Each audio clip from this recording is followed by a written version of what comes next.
ایک بات آپ کو سنانی ہے، ذرا تھوڑی غور کریں، جو لوگ طریقت کے رستے کے مسافر ہیں نا ان کو ذرا جلدی سمجھ آئے گی اس بات۔ بابا فرید الدین گنج شکر رحمۃ اللہ تعالی علیہ کے ایک مرید تھے حضرت جمال الدین ہانسوی۔ بابا صاحب کو مرید سے بڑا پیار ہو گیا۔ وہ ہانسا کے رہنے والے بابا صاحب پاک پتن کے، تو وہ بیچارے اکیلے بھائی تھے، والد بھی فوت ہو گیا تو ماں بوڑھی تھی۔ بابا صاحب نے ان سے کہا کہ تو پاک پتن آ جا۔ کہنے لگے حضور ماں نہیں اجازت دیتی، اگر آپ کہتے ہیں تو آ جاتا ہوں۔ تو بابا صاحب فرمانے لگے اگر نبی پاک نے ویس کرنی کو بلایا ہوتا تو میں بھی تجھے بلا لیتا، لیکن نبی کریم علیہ السلام نے انہیں نہیں بلایا تو لہذا میں تجھے بھی نہیں بلاتا۔ لیکن پیار بڑا تھا تو بابا صاحب کہنے لگے چل تو پاک پتن نہیں آتا تو میں تو تیرے گاؤں آ سکتا ہوں۔ 3 سال بابا جی مرید کی خاطر اس کے گاؤں میں چلے گئے۔ ان بھی پیٹو جاندے نے مرید کی خاطر، پر مرید پجاروں والا ہونا چاہیے۔ آخر ہی وہ تے پھر انہوں نے راہ اوکھا لگتا ہے، پھر مشکل ہوتا ہے۔ چلے جاتے ہیں اب بھی چلے جاتے، ماڑا آئے تو انہوں کہنا ہے تو جمعراتی آئی سویرے 8 بجے، ہاں تو کدھر آگے؟ تگڑا آئے تو انہوں کہنے نے تو بڑی لیٹ آیا، تو تے راتی خواب وچ بھی آیا سویرے۔ خدا بندہ یہ تیرے سادہ دل بندے کدھر جائیں؟ فقر بھی عیاری ہے، شہنشاہی بھی عیاری۔ میرے بھائی سنیں، بابا صاحب نا 3 سال مرید کے ہاں چلے گئے۔ 3 سال ہانسا میں آپ نے قیام فرمایا، 3 سال۔ والدہ تو ان کی جلدی انتقال کر گئے، لیکن بابا صاحب وہیں رہ گئے۔ تو وہ حضرت جمال الدین بڑے خوبصورت تھے، بڑے پیارے تھے، ویسے بھی ادائیں بڑی اچھی تھی ان کی، عالم فاضل۔ حضرت خواجہ بہاؤالدین زکریہ ملتانی ایک دفعہ پاک پتن آئے بابا فرید صاحب کو ملنے، تو انہیں جمال الدین ہانسوی پسند آ گئے۔ انہوں نے ملتان جا کے بابا فرید کو خط لکھا کہ میرے سارے مرید اور خلفاء لے لے، پر اپنا جمال الدین مجھے دے دے۔ تو بابا صاحب نے جواب میں ایک کی جملہ کا اور بڑا شاندار کہا، کہنے لگے بہاؤالدین حد کرتے ہو، کبھی کسی نے اپنا جمال بھی کسی کو دیا ہے؟ وہ تو میرا جمال ہے، یہ بھی کبھی کسی نے کسی کو دیا ہے؟ اللہ اکبر۔ انہوں نے نا کوئی روحانی کشش ڈالی حضرت جمال الدین ہانسوی کے دل۔ تو بابا صاحب اسباق پڑھا رہے تھے شاگردوں کو، تو حضرت جمال الدین ہانسوی آ گئے، آ کے کہنے لگے حضور میں نے ملتان جانا ہے۔ بابا صاحب نے فرمایا کوئی کام ہے، کوئی مجبوری ہے، کوئی رشتہ داری ہے؟ سمجھ گئے بابا فرید صاحب کے معاملہ پیچھے سے گڑبڑ ہو گیا، کیا مسئلہ ہے؟ کہنے لگی حضور میں نے حضرت بہاؤالدین زکریہ سے ملنا۔ محبت میں شراکت داری نہیں قبول ہوتی نا، باقی معافیاں مل جاتی ہیں، شراکت داری کی کوئی معافی یہ تو نے کیوں کی؟ شریک تو نے کیسے بنا لی؟ ایک در پھڑیے تے محکم پھڑیے تے ایک دے ہو کے مریے، یہ تو نے کیا کی؟ فرمانے لگے اچھا بہاؤالدین زکریہ سے ملنا ہے؟ کہا ہاں۔ پیار بڑا تھا بابا صاحب کا خواجہ بہاؤالدین زکریہ سے، محبت بڑی تھی۔ فرمایا اچھا میں تیری خاطر یہاں آیا ہوں اور تو نے کوئی قدر ہی نہیں ڈالی، تو کہتے آگے جانا ہے، جا اب تو اسی کے پاس جائے گا۔ حضرت جمال الدین ہانسوی کہتے ہیں میں نکل آیا پر سینے کا نور سارا رخصت ہو، نہ میں ملتان جا سکا اور نہ میں بابا صاحب کا رہ سکا۔ 3 سال ہو گئے معافیاں مانگتے۔ تو بابا صاحب نے فرمایا یار میں تیری خاطر بڑھاپے میں یہاں آیا اور تو نے سوچا ہی نہیں، تو نے قدر ہی نہیں ڈالی، تو نے یہ کیا کیا میرے ساتھ؟ ایک تاجر آیا کرتا تھا بابا فرید صاحب سے ملنے سال کے بعد، وہ آیا تو اس نے لوگوں سے پوچھا کہ وہ کدھر ہے؟ جمال الدین جس سے سلام لے کے بابا صاحب سے لوگ ملتے تھے، جو رستہ تھا بابا صاحب کی طرف جانے کا، کہ وہ تو روڑی کے ڈھیر پہ بیٹھے۔ وہ ملنے گئے اور جب جا کے ملے نا حضرت جمال الدین سے تو وہ رو پڑے۔ کہا کیا ہوا؟ کہنے لگے بس ہوا یہ کہ میں اس کی قدر نہیں ڈال سکا، جو قدر مجھے کرنی چاہیے تھی نا یار کی، میں وہ قدر کر سکا، میں قدر نہیں کر سکا، یہ مجھے سزا ملی۔ کہا ان سے کہنا معاف کر دے۔ وہ تاجر بڑا پیارا تھا، بابا صاحب رات کو پیر دبا رہا تھا، وہ تاجر بابا صاحب کے، اس کا خیال تھا لوگ سارے جائیں گے تو بات کروں گا، پیر دباتے دباتے ساری دنیا چلی گئی، وہ بیٹھا رہا۔ بابا صاحب بولے، فرمانے لگے جاتا کیوں نہیں؟ جمال الدین کی بات کرنی ہے، جمال الدین کا ذکر کرنا ہے، چل کر۔ تو کہا حضور اب دیکھا نہیں جاتا، مہربانی فرمائیں۔ فرمایا یار اس نے دیکھ میرے ساتھ کیا کیا ہے، میں علاقہ چھوڑ کے یہاں آیا اس کی خاطر، اور اس کہتا ہے میں نے آگے جانا ہے، اس نے توجہ ہی نہیں کی، اس نے میری محبت کو سمجھا ہی نہیں۔ فرمایا اسے کہنا میں اسے بھولا نہیں، میں روز اس کے لیے دعا کرتا ہوں۔ جا تو کہتا ہے تو اسے لے آ، حضرت جمال الدین ہانسوی جب آئے نا، اللہ والے پھر بھی سامنے والے پہ الزام نہیں ڈالتے، جب آئے نا تو کمزور ہو گئے تھے، وجود کمزور ہو گیا، آنکھیں باہر نکل آئیں، تو حضرت بابا صاحب انہیں دیکھ کے نا انہیں پھر بھی کچھ نہیں کہا، کہنے لگے فرید الدین، اپنے آپ کو مخاطب، فرید الدین یہ تو نے کیا کیا؟ کوئی اپنے جمال کا اس طرح کا حال بھی کرتا ہے؟ ان کو جب معافی ملی تو وہ رو پڑے، کہنے لگے حضور میرے لیے دعا کریں، اب میں رضا میں ہی پردہ کر دوں۔ ان کا انتقال ہوا اور بابا صاحب نے خود جنازہ پڑھایا۔ سنو بخاری شریف، سنو بخاری، صحیح بخاری، حضرت عمر فاروق رضی اللہ تعالیٰ عنہ فرماتے میں تورات پڑھ رہا تھا، نبی پاک علیہ السلام مسجد نبوی میں آئے تو میں تورات پڑھ رہا تھا، تورات۔ حضور نے آتے پوچھا عمر کیا کر رہے ہو؟ یا رسول اللہ صلی اللہ علیہ وسلم تورات پڑھ رہا ہوں جو حضرت موسیٰ علیہ السلام پہ نازل ہوئی اللہ کی کتاب۔ نبی کریم علیہ السلام حضرت عمر کہتے ہیں کبھی مجھ سے ناراض نہیں ہوئے، پر آج حضور ناراض ہو گئے، چہرے پہ جلال آیا، اور محبوب کریم نے فرمایا عمر مجھے اللہ کی عزت کی قسم، اگر آج حضرت موسیٰ حیات ظاہری میں ہوتے تو میرا کلمہ پڑھ کے میری فرما برداری کر، اور تو ان کی کتاب پڑھ رہا ہے، ان کی کتاب۔ مسلمان کو کسی اور طرف نکلنے کی اجازت، یہاں تو گھر میں بھوک ہو نا تو بندہ پڑوسی کے گھر سالن لینے جائے، اور اگر ہر چیز تجھے اپنے گھر ملے، ہر خیر تجھے ملے، پھر تو دائیں بائیں کیوں جائے؟ کس لیے جائے؟ تھوڑا سا اپنے اندر استقامت پیدا کریں، دین کی تہذیب کو بچائیں۔ رحمت اللہ علیہ درویش تھے دلی کے، بہت سارے لوگ مرید تھے، ایک بڑا خدمت گزار مرید تھا، مزدوری کرتا تھا، غریب تھا، تو 6 بیٹیاں تھیں اس کی۔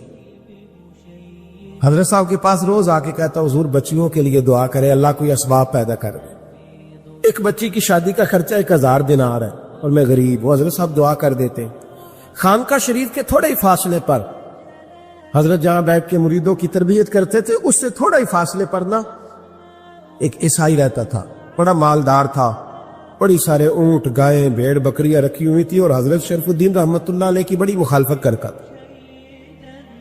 اور یہ جو آپ کا غریب مرید تھا یہ اس کا پڑوسی تھا، ایک دن بلا کے نا ان کو کہنے لگا کہ تو کدھر جا کے جو ہے وہ ٹکرے مار رہا ہے، آواز میں کچھ نہیں ملنے والا، وہ تجھے کیا دیں گے جن کی خانقاہ خود چندے پہ چلتی ہے، مدرسہ چندے پہ چلتا ہے، مسجد چندے پہ چلتی ہے، تیری بیٹی کا معاملہ کہاں حل ہوگا؟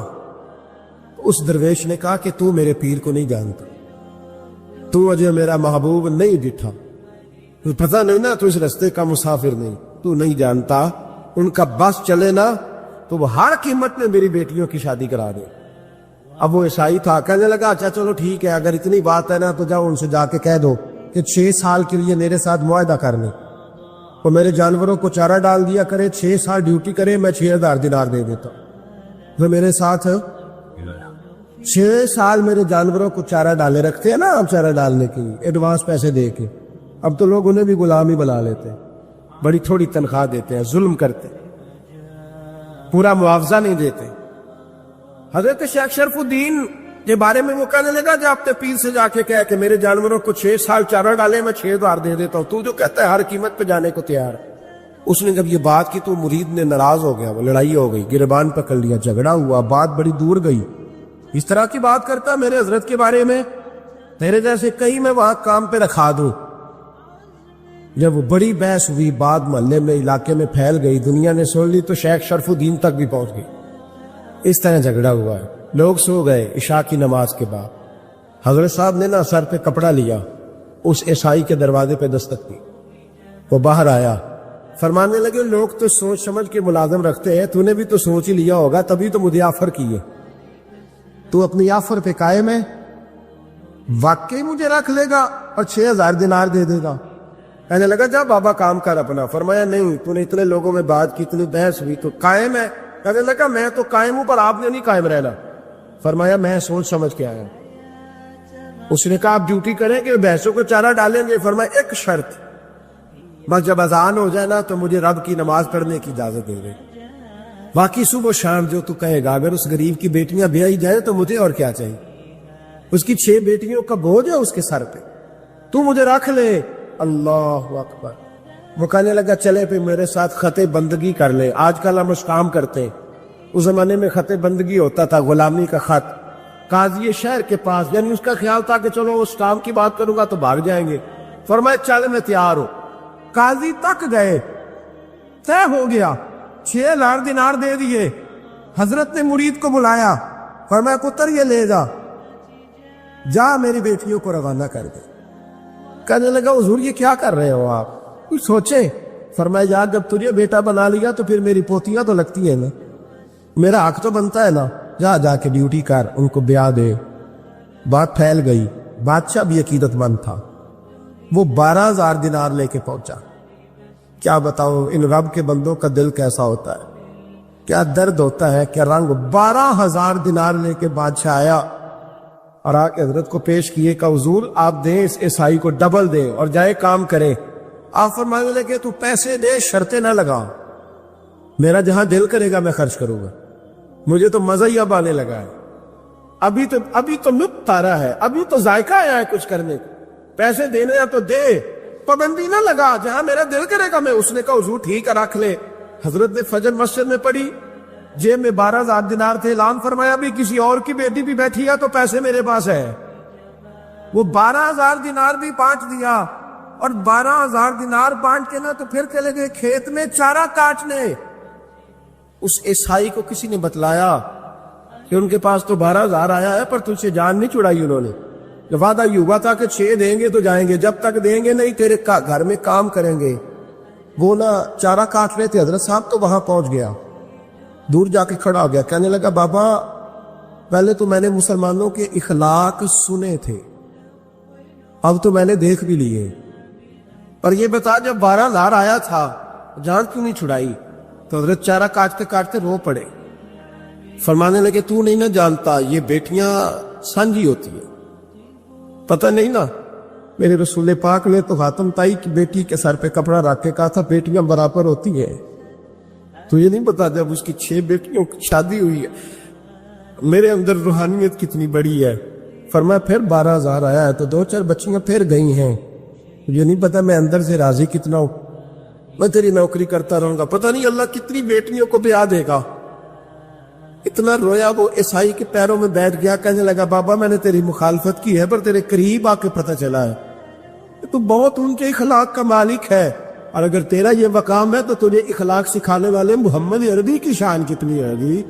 امام مالک کے پاس ایک بندہ آیا، اس نے کہا حضور میں درزی ہوں، ایک ظالم بادشاہ مجھ سے کپڑے سلواتا ہے، میں تو ظالموں کا مددگار نہیں نا، ایک ظالم بادشاہ مجھ سے، حضور میں تو مددگار نہیں نا ظالموں کا، جو فرمایا ظالموں کا مددگار بھی ظالم ہوتا ہے، تو کپڑے لے کے آتا ہے میں سی کے دے دیتا ہوں، ذمہ داری نہیں۔ یہ ایک آدمی دکاندار ہے، اس سے کوئی بندہ چیز خریدنے آئے گا تو تھوڑی کہے گا میں نے نہیں دے دی، تو دے گا۔ کوئی بندہ اگر کسی شخص سے کوئی کام کہتا ہے جو اس کی فیلڈ ہے، اس کا شعبہ ہے، اس کا معاش کا وہ سلسلہ ہے، کہتے یا رسول اللہ صلی اللہ علیہ وسلم ظالموں کا مددگار بھی ظالم، حضور نے فرما دیا۔ تو امام مالک سے بندے نے مسئلہ پوچھا، دل کی تختی پہ لکھنے والی باتیں ہیں، کہا حضور میں درزی ہوں، ظالم کپڑے سلواتے، میں تو مددگار نہیں نا۔ امام صاحب کہنے لگے نہیں، مددگار تو وہ ہوگا جو تجھے سوئی دھاگا فراہم کرے گا، تو پورے کپڑے سی کے دیتا ہے، تو خود بہت بڑا ظالم، تو پورے سوٹ سی کے دیتا ہے، تو بہت بڑا ظالم خود ہے۔ مددگار تو وہ ہوگا جو تجھے دھاگا دے گا، جو تجھے بٹن دے گا، جو تجھے نلکی دے گا، جو ظالم سے اتنی نفرت ظلم کر کے بندہ ہے۔ یہاں تو ہمارے زمانے میں ہیرو بن جاتے ہیں لوگ، ظالم ہیرو ہے، لوگ اس سے ڈرتے پھرتے گھومتے پھرتے، اور بہت سارے کم مزاج لوگ اس کے پیچھے ہاتھ باندھ کے پھرتے ہیں۔ ظالموں کی مدد کرنا، ظالموں کے ساتھ رہنا، یہ ظلم ہے، ظلم، یہ زیادتی ہے۔ میرے نبی پاک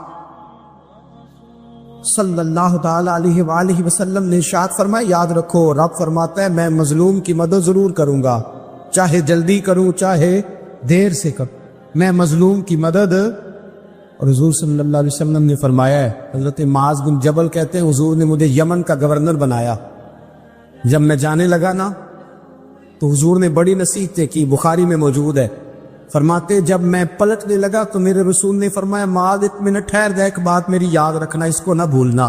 کہا حضور کیا؟ فرمایا دیکھنا کسی پہ ظلم نہ کر بیٹھنا، کہیں تجھ سے زیادتی نہ ہو جائے۔ محبوبہ پھر حضور نے فرمایا سن میرے معاذ، میں تجھے گورنر بنا رہا ہوں، زیادتی نہ کر بیٹھنا، یا رسول اللہ صلی اللہ علیہ وسلم کیا ہوتا ہے؟ تو میرے کریم نے فرمایا جب مظلوم دعا کے لیے ہاتھ اٹھاتا ہے تو عرش کا مالک کہتا ہے فرشتوں پیچھے ہٹ جاؤ، عرش کا مالک کہتا ہے فرشتوں پیچھے ہٹ جاؤ، دروازے کھول دو۔ فرمایا مظلوم اور رب کے درمیان شے حائل کوئی نہیں۔ بڑے غور کے ساتھ سورہ مومنون کی ان ابتدائی آیات پر غور کرنا چاہیے۔ رب فرماتا ہے قد افلح المؤمنون، تحقیق مومن کامیاب ہو گئے۔ کون سے مومن؟ الذین ہم فی صلاتہم خاشعون، وہ جو اپنی نمازوں میں گڑ گڑانے والے ہیں، خشوع کے ساتھ، عاجزی کے ساتھ، انکساری کے ساتھ، ذوق کے ساتھ نماز پڑھنے والے ہیں۔ والذین ہم عن اللغو معرضون، اور وہ جو بیہودہ باتوں سے منہ پھیرنے والے، لغویات سے اپنا رخ پھیرنے والے، سنجیدہ لوگ۔ پھر ارشاد فرمایا والذین ہم للزکاۃ فاعلون، جو زکوٰۃ دینے کا کام کرنے والے ہیں۔ پھر فرمایا والذین ہم لفروجہم حافظون، اور وہ لوگ جو اپنی شرمگاہ کی حفاظت کرنے والے، اپنی شرمگاہ کی حفاظت کرنے والے۔ الا علی ازواجہم، مگر یہ کہ اپنی بیویوں پر، او ما ملکت ایمانہم، یا اپنی شرعی باندیوں پر۔ اس زمانے میں جو لونڈی خریدی جاتی تھی اس سے بھی وطی کرنا جائز تھا، اگرچہ اب لونڈیاں موجود نہیں ہیں تو یہ فعل بھی موجود نہیں، سوائے اپنی بیویوں پر یا شرعی باندیوں پر۔ فإنہم غیر ملومین، فرمایا جو یہ کام کرے اس پر کوئی ملامت نہیں ہے، اپنی بیوی کے پاس شرعی طریقے سے جائے یا باندی کے پاس جائے۔ فمن ابتغى وراء ذلك، اور جو آدمی اس کے بعد اس حد سے بڑھے، اس کے سوا کچھ اور کرے جو بندہ، فرمایا فاولئک هم العادون، یہ لوگ حد سے بڑھنے والے، جو لونڈیوں اور باندیوں کے علاوہ، اپنی بیویوں کے علاوہ کسی اور جگہ گندگی کریں، یہ حد سے بڑھنے والے، حدوں کو کراس کرنے والے لوگ ہیں۔ پھر ارشاد فرمایا والذین هم لاماناتہم وعہدہم راعون، اور وہ جو اپنی امانتوں اور اپنے وعدوں کی رعایت کرتے ہیں، امانتیں ادا کرتے ہیں، وعدے پورے کرتے ہیں۔ اور وہ لوگ جو اپنی نمازوں کی حفاظت کرنے والے ہیں، جن میں یہ خوبیاں آ گئیں۔ میرا رب فرماتا ہے نماز میں خشوع وضو حاصل ہو گیا، فضولیات سے بچ گئے، زکوٰۃ ادا کرنے والے بن گئے، شرمگاہ کی حفاظت کرنے والے بن گئے، امانتیں عہد پورے کرنے والے بن گئے، اپنی نمازوں کے محافظ ہو گئے۔ اللہ اکبر، قربان جائیں۔ مالک فرماتا ہے اولئک هم الوارثون، یہی لوگ تو وارث ہیں۔ یا اللہ کس چیز کے؟ فرمایا الذین یرثون الفردوس، یہ لوگ جنت کے وارث ہیں، یہ جنت کے وارث ہیں یہ لوگ۔ ہم فیہا خالدون، اور فردوس سے، جنت سے نکالے نہیں جائیں گے، ہمیشہ ہی جنت میں رہیں گے۔ یہ آیات اللہ کا مطالبہ بھی ہے، یہ آیات صحابہ، اہل بیت، اولیاء اللہ، ان تمام کی سیرت کا عکس بھی ہے۔ اور سب سے بڑھ کر سیدہ عائشہ صدیقہ فرماتی ہیں یہی تو آیات ہیں جنہیں اچھی طرح سمجھ لو گے تو تمہیں مدینے والے کے اخلاق بھی سمجھ میں آ جائے، حضور کے اخلاق بھی تمہیں سمجھ میں آئے۔ بڑے غور کے ساتھ سورہ مومنون کی ان ابتدائی آیات پر غور کرنا چاہیے۔ رب فرماتا ہے قد افلح المؤمنون، تحقیق مومن کامیاب ہو گئے۔ کون سے مومن؟ الذین ہم فی صلاتہم خاشعون، وہ جو اپنی نمازوں میں گڑ گڑانے والے، خشوع کے ساتھ، عاجزی کے ساتھ، انکساری کے ساتھ، ذوق کے ساتھ نماز پڑھنے والے ہیں۔ دیکھیں قرآن نے یہ نہیں کہا شروع میں کہ وہ لوگ اپنی نماز پابندی سے پڑھتے ہیں، بلکہ فرمایا وہ نمازوں میں عاجزی کرتے ہیں، وہ نماز میں خشوع کرتے ہیں، خضوع کرتے ہیں۔ نماز ہم بھی پڑھتے ہیں، ڈھیر سارے لوگ ہیں جن کا یہ مطالبہ ہے کہ میرا نماز میں دل ہی نہیں لگتا۔ پہلی بات تو یہ ہے کہ دل نہ بھی لگے تو نماز پھر بھی پڑھنی ہے، اور دوسری بات یہ کہ دل لگانے کو بھی تو کچھ انسان کے پاس چیزیں ہونی چاہیے نا، کوئی ضروریات ہوتی ہیں۔ سب سے پہلی بات یہ کہ مسئلہ نماز کا نہیں، مسئلہ اہمیت کا ہے۔ آپ نے اللہ تبارک و تعالیٰ کی ذات کی، رب کریم کے جلالت کی جتنی زیادہ اہمیت اپنے دل میں محسوس کر لی، اتنا ہی نماز کی طرف توجہ آپ کی بڑھ جائے گی۔ آپ سادی سی مثال ہے، غور کر لیں، جتنا آپ اپنے استاد کو پروٹوکول دیتے ہیں، جتنی عزت کرتے، اتنا ہی وقت پہ آپ ان کے پاس پہنچ بھی جاتے ہیں۔ اگر آپ کے دل میں اہمیت نہیں ہے تو آپ ٹال دیں گے، اور جس استاد کی اہمیت ہے اس کے فون کی گھنٹی بجتے ہی فون بھی اٹھایا جائے گا، اور بات پوری مکمل بھی نہیں ہوگی تو کہا جائے گا جیسے آپ کہیں گے، اور جو وقت وہ دیں گے ان سے 10 منٹ پہلے پہنچنے کی کوشش بھی کی جائے گی۔ بس سمجھ لیں، دل لگنے نہ لگنے کا مسئلہ نہیں، اہمیت کا مسئلہ ہے۔ آپ جتنی اپنے مالک کی بارگاہ کی اہمیت سمجھ لیں گے، اتنا ہی وقت پہ مسجد آئے گی، اتنا ہی شوق سے نماز پڑھیں گے۔ دوسری بات، نماز کے ترجمے پہ غور کریں۔ آپ یقین کریں، اگر نماز کا ترجمہ ہمیں آ جائے نا تو ہمیں تو یوں لگے کہ ہم تو اپنے مالک کی بارگاہ میں عرض و معروض کرنے حاضر ہوئے۔ یہ سورہ فاتحہ ہی دیکھ لیں آپ، حضور فرماتے ہیں، رب فرماتا ہے سورۃ فاتحہ آدھی میری ہے آدھی میرے بندے کی ہے۔ جب اس نے کہا الحمدللہ رب العالمین الرحمن الرحیم مالک یوم الدین ایاک نعبد و ایاک نستعین، جب یہاں تک وہ لفظ کہتا ہے تو یہ حصہ میرا تھا، اس نے اپنے رب کی تعریف کی، اور جب کہا نا اس نے اہدنا الصراط المستقیم، اب بندے نے التجائیں شروع کر دی۔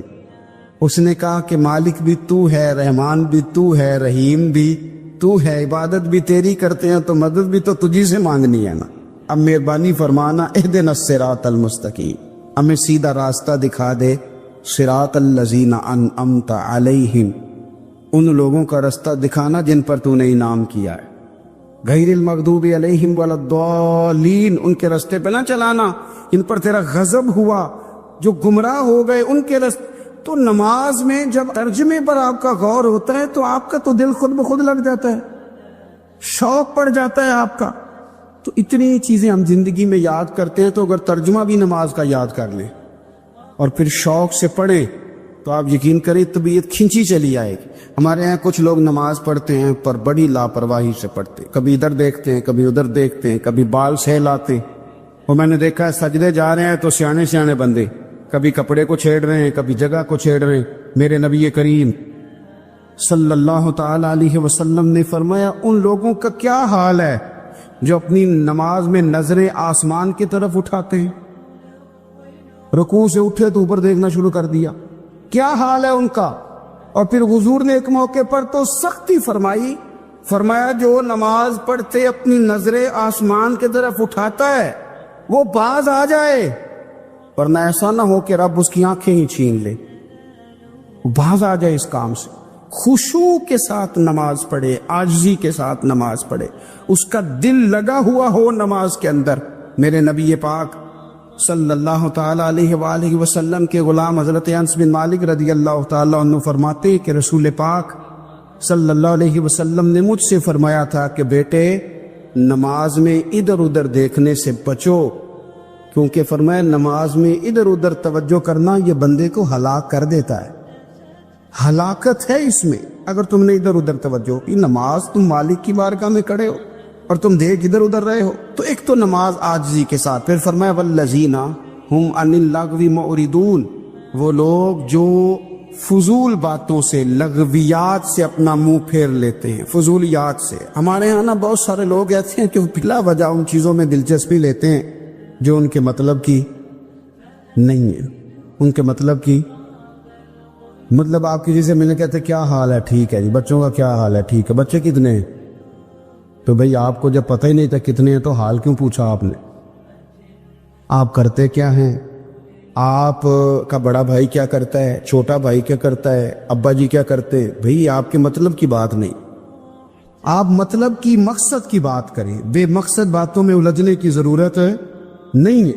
دیکھیں اپنا ادارہ میں چلاتا ہوں، اپنا گھر آپ چلاتے، اپنی ڈیوٹی آپ کرتے، آپ کو زیادہ بہتر پتہ ہے کہ آپ اپنا گھر کیسے چلا رہے ہیں، مجھے زیادہ بہتر پتہ ہے کہ میں مدرسہ مسجد، مجھے زیادہ بہتر پتہ ہے اس کے اندر کون سی اصطلاح کس طرح کرنی ہے، یہ مجھ سے زیادہ بہتر کوئی بندہ جانتا نہیں۔ اب ہم کیا کرتے ہیں، جب ہم دوسرے کے کام میں مداخلت کرتے ہیں تو دو نقصان ہوتے ہیں، ایک تو اس کے ساتھ ہمارا رائے کا اختلاف ہو جاتا ہے، اور دوسرا ہمارے اپنے بہت سارے کام رہ جاتے ہیں، کیونکہ ہماری توجہ ہی دوسرے کی جانب تھی، اپنے بڑے سارے کام رہ جاتے.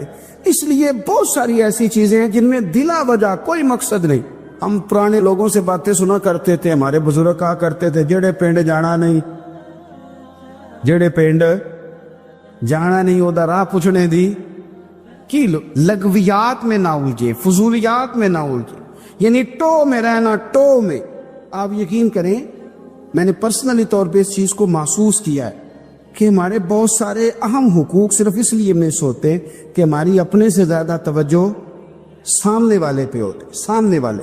میں نے دیکھا بڑے بڑے عجیب سوال اور بڑے بڑے انوکھے سوال, مطلب یہ کہ اتنی لمبی چوڑی, اور لوگوں کو بڑا پتہ ہوتا ہے یہ فلاں آدمی جو ہے اس کے بچے کتنے ہیں, وہ بیاہ کہاں پہ, کس کس علاقے میں ان کی شادیاں ہوئی ہیں. اتنی تفصیلات کی ہمیں ضرورت نہیں ہے. ہم سے تو ہمارے بارے میں پوچھا جائے تو ہمیں اپنا معاملہ بڑا صاف ستھرا. دیکھیں کیا سونی بات کی مدینے والے رسول, قربان جائیں حضور کے جملوں پر. ایک شخص نے پوچھا حضور سونا اسلام کون سا ہے, خوبصورت مسلمان کون ہے؟ تو نبی پاک صلی اللہ علیہ وسلم نے فرمایا وہ خوبصورت مسلمان ہے جو بات اس کے مقصد کی نہیں, بے معنی ہے وہ بات وہ چھوڑ دے. بے مقصد باتوں سے الجھنا جو بندہ چھوڑ دے وہ مسلمان بڑا سونا مسلمان ہے. ہم کمزور اس لیے ہوتے ہیں کہ ہماری توجہ زیادہ دوسروں کی باتوں پر پڑتی ہے. پھر فرمایا والذین ھم للزکاۃ فاعلون, وہ لوگ جو زکوٰۃ دینے کا کام کرتے ہیں, صدقات کرتے ہیں, خیرات کرتے ہیں, وہ کامیاب ہو جاتے. پھر فرمایا والذین ھم لفروجہم حافظون, وہ جو اپنی شرمگاہ کی حفاظت کرتے ہیں. نوجوان میری بات پر توجہ کریں. فرمایا وہ لوگ جو اپنی شرمگاہ کی, والذین ھم لفروجہم حافظون, وہ لوگ جو اپنی شرمگاہ کی حفاظت کرتے. حضور غوث پاک رضی اللہ تعالیٰ عنہ فرمایا کرتے تھے دو چیزیں انسان اپنی سنبھال لینا, ایک پیٹ اور ایک شرمگاہ. تو فرماتے تھے ولایت اس کے بڑی قریب آ جاتی. ہم نہ ان لذات میں الجھ جاتے. سیانے سیانے بندے روٹی کمر سیدھی کرنے کے لیے کھانی چاہیے, زبان کے ذائقے کے لیے نہیں کھانی چاہیے. یہ زبان کا ذائقہ لگ جائے یہ کہیں کا نہیں چھوڑتا انسان. اپنی شرمگاہ کی جو لوگ حفاظت کر لیتے, کوئی بڑے سے بڑا گناہ کرنے سے بھی بندہ کافر نہیں ہوتا, بندہ کفر کرنے سے کافر ہوتا ہے. گناہ بڑے سے بڑا کرنے والا بھی گناہگار ہے, کافر نہیں. کہ بعض گناہ ایسے ہیں جو جس وقت بندہ کر رہا ہوتا ہے اس وقت وہ مومن نہیں ہوتا. میرے نبی کریم صلی اللہ تعالی علیہ وسلم نے فرمایا جب کوئی شرابی شراب پیتا ہے اس وقت مومن نہیں ہوتا. جب کوئی چور چوری کرتا ہے تو اس وقت مومن نہیں ہوتا, اور جب کوئی زانی زنا کرتا ہے تو تب وہ مومن نہیں ہوتا. اتنی دیر کے لیے اس کے دل سے ایمان نکال لیا جاتا ہے. یہ جو ہمارے لڑکے بن سمر کے نکلتے ہیں, یہ جو میک اپ کا خرچہ لڑکیوں کے برابر لڑکوں کا ہوتا جا رہا ہے, یہ جو لڑکے بھی رات کو چہرے پر کریم لگا کر کے سوتے ہیں, یہ بتا سکتے ہیں کہ مقاصد کیا ہے؟ بتا سکتے ہیں؟ یعنی بچے بھی بغیر شیمپو کے بال نہیں دھوتے. مثلا کیا کرنا ہے آپ نے اس کا؟ بڑی بڑی قیمتی چیزیں جو ہیں وہ آپ نے رکھی ہوئی ہیں, مقصد کیا ہے؟ یہ جو ہمارے بچے بن سنور کے نکل رہے ہیں تو کیا دعوت دے رہے ہیں سوسائٹی کو؟ شارٹ نکرے پہن کے جو نکلے ہوئے, اریاں لباس پہن کے نکلے ہوئے. اقبال نے کہا تھا دیار مشرق حوث میں غلطاں, شباب اریاں شراب اسیاں, جسے بھی دیکھو غری کے اسیاں. ہم ایسی تہذیب کیا کریں گے؟ شباب اریاں, تم نے اپنی جوانی ننگی کر ڈالی ہے ساری معاذ اللہ. کن مقاصد کے لیے؟ میں وہ اعداد و شمار بتا نہیں سکتا. ہمارے ہاں گاند سستا ہو گیا ہے, لوگوں نے گناہ تک پہنچنا آسان بنا دیا ہے. آپ دیکھ لیں گندگی دروازے پہ اور گند موبائل میں. کیسے بچائیں ان بچوں کو؟ کیا کریں؟ کلیجے پھٹتے. ابھی باتیں سوچتے ہیں تو سوچتے ہیں آنے والی نسل کو کہاں لے جائیں, کہاں چھپائیں, کیا ایسا کریں کہ یہ بچ جائیں. خدا را قربان جائیں حضرت عثمان غنی پر. مصنف ابن ابی شیبہ میں صحابہ فرماتے حضرت عثمان غنی نا بڑے مالدار تھے. مال آتا ہے تو لوگ عیاش نہیں ہو جاتے. مال آتا ہے تو لوگوں کی خواہشات بہت بڑھ نہیں جاتی. بڑے مالدار تھے, مالدار بھی تھے اور سونے بھی بڑے تھے. حضرت اسامہ بن زیاد کہتے ہیں میں نے زندگی میں اتنا سونا بندہ نہیں دیکھا جتنے حضرت عثمان غنی خوبصورت تھے. پیسہ بھی, حسن بھی, لیکن فرماتے ہیں کہ حضرت عثمان غنی سب سے بڑھ کر اپنی شرمگاہ کی حفاظت کرنے والے اور سب سے بڑھ کر صلہ رحمی کرنے والے, رشتہ داروں سے اچھا سلوک کرنے والے, حیا والے, شرم والے, پاکیزگی والے. آپ کا ذہن ہے, آپ صبح اٹھتے ہی ذہن بنا لیں کہ میں نے آج اتنا سبق پڑھنا ہے, آج اتنی تفسیر دیکھنی ہے, اتنی عبادت کرنی ہے, فلانی نعت میں نے دیکھنی ہے, فلاں خیر کا کام کرنا ہے, فلاں آدمی کے ساتھ نیکی کرنی ہے. صبح ذہن بنا لیں, آپ کا ذہن وہی کام کرنے لگے گا. لیکن اگر صبح اٹھتے ہی ذہن میں گندگی ہے, رات کو سوتے ہی معاذ اللہ ذہن میں وسوسے ہیں, بس سارا دن وہی چکی چلے گی, وہی انداز رہے گا. تھوڑا سا آپ کو اس کی نگرانی کرنی ہے, تھوڑا سا.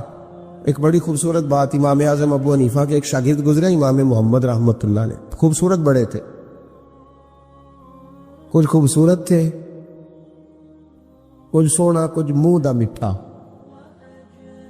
کچھ پیارے بڑے تھے, کچھ ان کا انداز یہ تھا کہ نفاست پسند بڑے تھے, بڑے نفیس تھے. نکلتے تھے تو تنہا نہیں نکلتے تھے. ایک دفعہ بغداد میں تشریف لائے تو بغداد سے انہوں نے ایک بستی اور میں جانا تھا, تو وہاں یہودیوں اور عیسائیوں کا بڑا غلبہ تھا. تو امام محمد رحمۃ اللہ علیہ فرمانے لگے یہودیوں اور عیسائیوں کے بیچ سے گزرنا ہے تو کوئی یہی نہ سمجھے کہ ان کے تو پلے کچھ نہیں.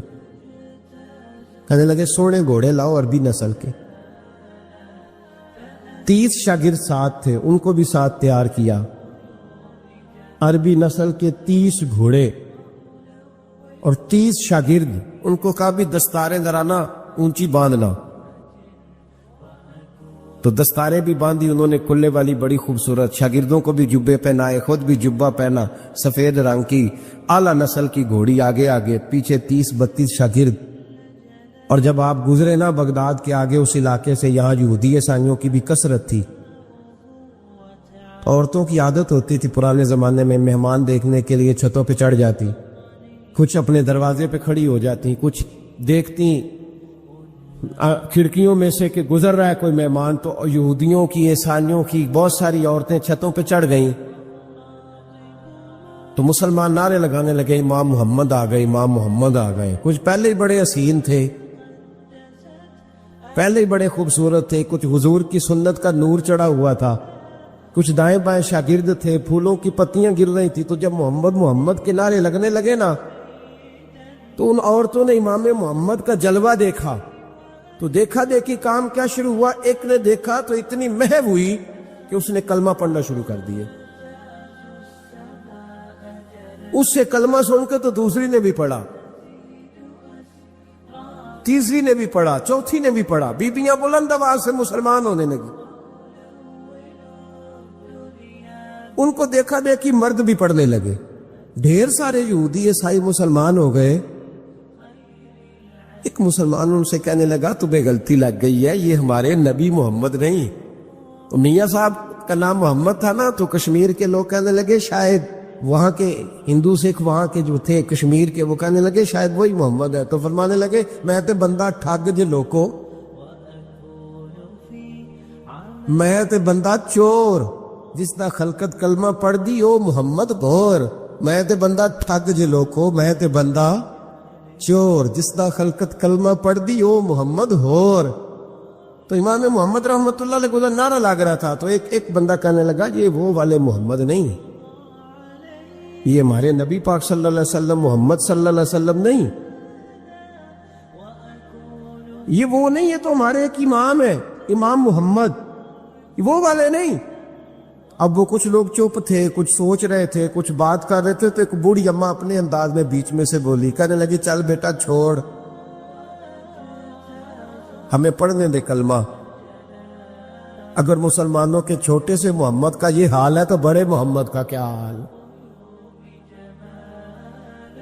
پڑھنے دے ہمیں کلمہ, یہ حال ہے ان کے غلاموں کا تو سرکار کا عالم کیا ہو.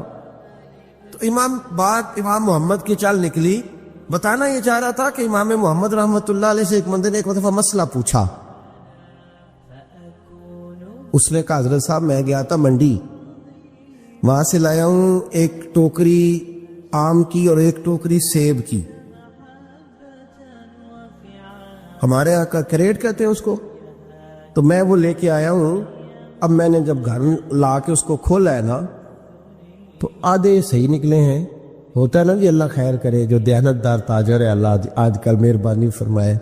وہ ہمارا ریڑھی والا بھی بڑا ایماندار ہے, ہم کیا کریں صدر کی بات. وہ بھی سامنے جو تگڑے تگڑے ہوتے ہیں اس نے آگے لگائے ہوتے ہیں, اور جو تھوڑے سے کمے ہوتے ہیں وہ اندر والی سائڈ پہ دیوار کے اندر رکھے ہوتے ہیں. کیا کیا جائے, ہم کیا سیاستدانوں کی کرپشن کی بات کریں گے. یہاں تو معاملہ بڑا گڑبڑ ہے نیچے سے لے کر. تو کہا حضور میں نے وہ جو کھولی ہے نا پیٹی, وہ ٹوکری جب میں نے کھولی ہے تو اوپر تو آم اور سیب ٹھیک تھے, تو اندر گلے سڑے ہیں. تو اب میرے لیے حکم کیا ہے؟ تو آپ فرمانے لگے بھی مسئلہ شرعی ہے کہ رکھنے ہیں تو سارے رکھ, واپس کرنے ہیں تو سارے کر. یہ نہیں ہو سکتا کہ تو صحیح رکھ لے اور گلے سڑے. تو یہ مسئلہ امام محمد بتا کے تو رونے لگ گئے.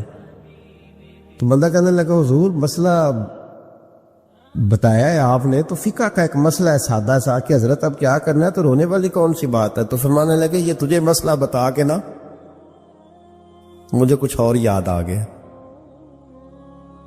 آپ کو کیا یاد آیا ہے؟ فرمانے لگے میں بھی عرض کروں گا, مولا امام اعظم کے پاس بیٹھا ہوں, معروف کرخی, سری سکتی, جنید بغدادی, ان سارے درویشوں کے پاس رہا ہوں. میں بھی بیٹھا ہوتا تھا اس محفل میں جس میں یہ ہوتے تھے.